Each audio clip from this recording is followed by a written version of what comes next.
ഒരുപാട് പേര് തുടങ്ങും, പക്ഷെ തുടരുന്നതോ വളരെ കുറച്ച് പേര് മാത്രം. ഇത് കഴിവില്ലാത്തതുകൊണ്ടൊന്നുമല്ല, മറ്റൊരു കാര്യം കൊണ്ടാണ്. കൺസിസ്റ്റൻസി. നമ്മളെല്ലാവരും ഇത് അനുഭവിച്ചിട്ടുണ്ടാവും. ആദ്യത്തെ ദിവസം ഒരു പുതിയ കാര്യം തുടങ്ങുമ്പോൾ നല്ല എനർജി ആയിരിക്കും. രണ്ടാമത്തെ ദിവസം ആകുമ്പോൾ ഓക്കെ. പക്ഷെ മൂന്നാമത്തെ ദിവസം ആകുമ്പോഴോ, അല്ലെങ്കിൽ ഇന്ന് വേണ്ട, നാളെ ആവാം. അങ്ങനെ അത് ഓരോ ദിവസം പറഞ്ഞ് ആ തുടങ്ങിയ കാര്യം അതോടെ തീരും.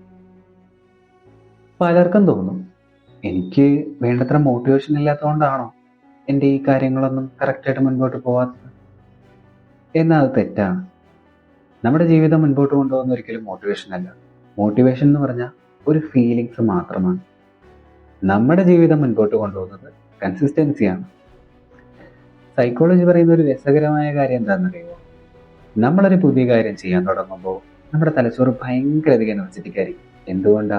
പുതിയ എന്തോ ഒരു കാര്യം ചെയ്യാൻ പോകുന്നത് എക്സൈറ്റ്മെന്റ് കൊണ്ട്.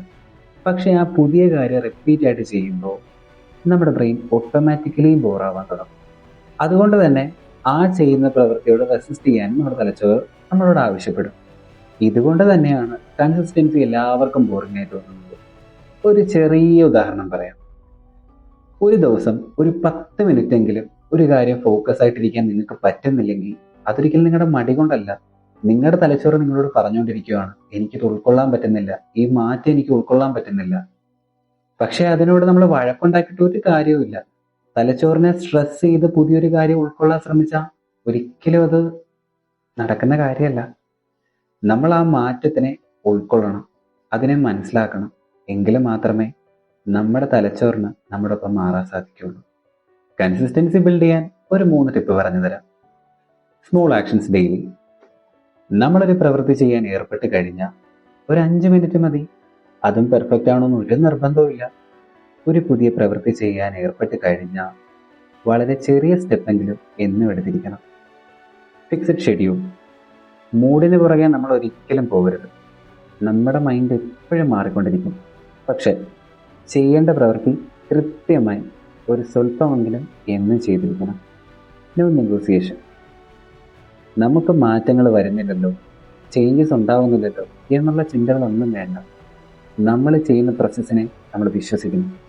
ഒരു ദിവസം കഴിയുമ്പോൾ ഓട്ടോമാറ്റിക്കലി ഒരു ഹ്യൂജ് ചേഞ്ച് നിങ്ങൾക്ക് തന്നെ കാണും. കൺസിസ്റ്റൻസി എപ്പോഴും വളരെ കഠിനം തന്നെയാണ്.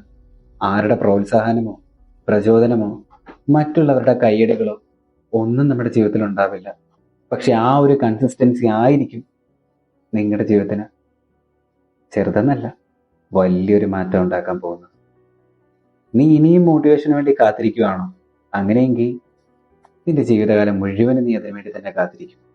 എന്നാൽ മനസ്സിൽ ഉറച്ചൊരു തീരുമാനം എടുത്ത് ഇന്നൊരു ചെറിയൊരു തുടക്കം തുടങ്ങിയ അത് നിന്റെ ജീവിതത്തിന് വലിയൊരു മാറ്റം ഉണ്ടാകും. അല്ല, അതൊക്കെ അവിടെ നിൽക്കട്ടെ. നമ്മൾ ഇതുവരെ സംസാരിച്ചത് ജീവിതത്തിൽ ഒരു പ്രവൃത്തി തുടങ്ങിക്കഴിഞ്ഞുള്ള കാര്യങ്ങളല്ലേ. എന്നാൽ ജീവിതത്തിൽ ഒരു പ്രവൃത്തി തുടങ്ങാൻ പോകുമ്പോൾ എന്തെങ്കിലും ആശയക്കുഴപ്പമുണ്ടോ? അങ്ങനെ എന്തെങ്കിലും ആശയക്കുഴപ്പം ഉണ്ടെങ്കിൽ നിങ്ങൾ ഈ വീഡിയോ ഒന്ന് കണ്ടിട്ട് വരിക.